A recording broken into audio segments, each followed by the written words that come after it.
আসসালামু আলাইকুম। আজকে সকালে ঘুমে থেকে উঠে আমাদের প্রথমে যে কাজটা ছিল সেটা হচ্ছে কয়েকদিন ধরে কয়েকটা অর্ডার বাস না পাওয়ার কারণে হচ্ছে আমরা পাঠাইতে পারতেছি না, কাস্টমাররা অগ্রিম পেমেন্ট করে রাখছে। তো আজকে হচ্ছে সকালবেলা বাস আছে, যার কারণে হচ্ছে আমাদের যে কোয়েল পাখিগুলো বাচ্চাগুলো আছে 16, 17 বা 18 দিন বয়সের বাচ্চাগুলো, সেগুলো হচ্ছে আমরা আজকে পাঠাবো কয়েক জায়গায়। প্রথমত আমরা পাঠাবো এক ছোট ভাই হচ্ছে 2 দিন আগে আমাদের কাছে বুকিং দিয়ে রাখছে এবং সেগুলো হচ্ছে আজকে চলে যাবে। এবং বাচ্চা হচ্ছে এইগুলাই, বাচ্চার কোয়ালিটি দেখতে পারতেছেন, অরিজিনাল জাপানি জাতের কোয়েল পাখি এগুলা।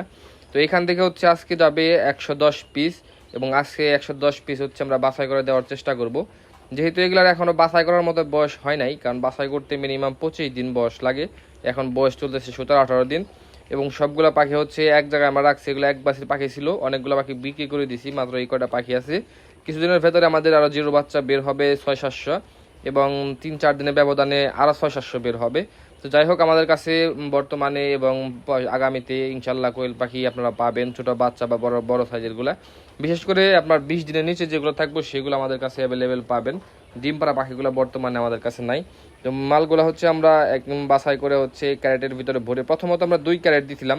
2 ক্যারেটে 110 পিস দিয়ে দেখি যে ওইখানে অনেক চিবাচিবি হয়, বাচ্চাগুলো অনেক দিন জার্নি করলে 4-5 ঘন্টা জার্নি করলে 2-1টা মারা যেতে পারে। যার কারণে এক্সট্রাভাবে আমরা আরেকটা কার্টন লাগাইছি, মানে 3টা দিছি। 3টা ক্যারেটের ভিতরে আমরা হচ্ছে পার্সেলগুলো পাঠাইতেছি। এই পার্সেলগুলো পাঠায় হচ্ছে নবীনগরের লিটন ভাই। আপনারা লিটন ভাইয়ের নাম্বার দেওয়া আছে, যে কারো যে কোনো পার্সেল পাঠাইতে চাইলে তার সাথে যোগাযোগ করতে পারেন।